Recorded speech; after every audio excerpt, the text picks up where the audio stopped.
3 अक्टूबर से प्रारंभ हो रहा है शारदीय नवरात्र। जाने प्रथम बार किसने और कब की थी माता की पूजा, साथ में जाने किस पूजा से मात्र 9 दिन में बदल जाएंगे दिन। नमस्कार दर्शकों, धर्म कर्म और उपाय की इस अविरल यात्रा में आपका स्वागत है। दर्शकों, शारदीय नवरात्र शक्ति आराधना का पुण्य पर्व है। अर्जन से विसर्जन और विजय श्री दिलाने वाली माता के 9 स्वरूपों की आराधना करें। मात्र 9 दिन की पूजा से बदल जाएंगे दिन। सफलता और समृद्धि के शुभ योग में खुशियां बढ़ जाएंगी। देवी पुराण के अनुसार शारदीय नवरात्र में माता की पूजा 8 चक्र, 5 ज्ञानेंद्रियों और 5 कर्मेंद्रियों को जागृत करती है। भाग्य का पूरा साथ मिलता है।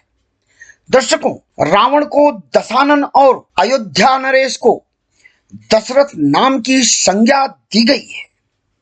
ध्यान रखें, रावण परम विद्वान और श्रेष्ठ था, लेकिन वह 5 ज्ञानेंद्रियों और 5 कर्मेंद्रियों के अधीन हो गया था। तभी वह दशानन के नाम से विख्यात था। उसे दुर्विचार और दुष्प्रवृत्तियों के कारण सामर्थ्य के बाद भी विनाश का वरण करना पड़ा। जबकि राजा दशरथ ने इन्हीं 5 ज्ञानेंद्रियों और 5 कर्मेंद्रियों पर आधिपत्य स्थापित किया था और परमात्मा ने उनके यहां जन्म लिया। यही नहीं, मर्यादा पुरुषोत्तम श्री राम ने भी रावण पर विजय पाने के लिए 5 ज्ञानेंद्रियों और 5 कर्मेंद्रियों पर आधिपत्य और 8 चक्रों को जागृत करने के लिए शरद ऋतु की शुक्ल पक्ष प्रतिपदा से 9वीं तक माता की आराधना की थी और रावण पर विजय प्राप्त की थी।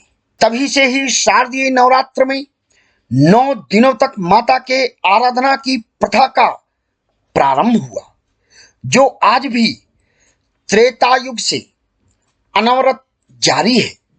और माता मात्र 9 दिन की पूजा में भक्तों को मालामाल कर देती है। पुराणों व ग्रंथों में वर्णित आख्यानों को देखें तो राम रावण के युद्ध में प्रथम दिन रावण ने भयंकर युद्ध किया था। सायंकाल तक प्रभु श्री राम विचलित होते दिखे। युद्ध रुकने के बाद कैंप में पहुंचे प्रभु श्री राम ने ब्रह्मा के पुत्र जामवंत जी से कहा कि आज रावण ने भयंकर युद्ध किया, लेकिन वह नहीं लड़ रहा था, बल्कि उसकी शक्तियां लड़ रही थी। तब जामवंत जी ने कहा कि ऐसा है तो आप भी शक्तियों को अर्जित करें। कल शुक्ल पक्ष की प्रतिपदा है, आप शक्तियों का आवाहन करें। माता के 9 स्वरूपों का आराधन कर सिद्धियां प्राप्त करें। इन 9 दिनों तक हम सब युद्ध संभाले रहेंगे।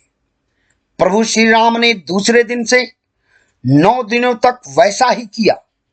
हर दिन माता के चरणों में 108 नील कमल अर्पित कर पूजा करते रहे।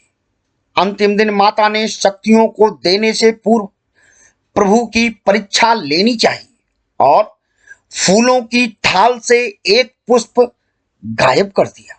107 फूल चढ़ाने के बाद अंतिम फूल न मिलने से प्रभु अत्यंत द्रवित व दुखी हुए।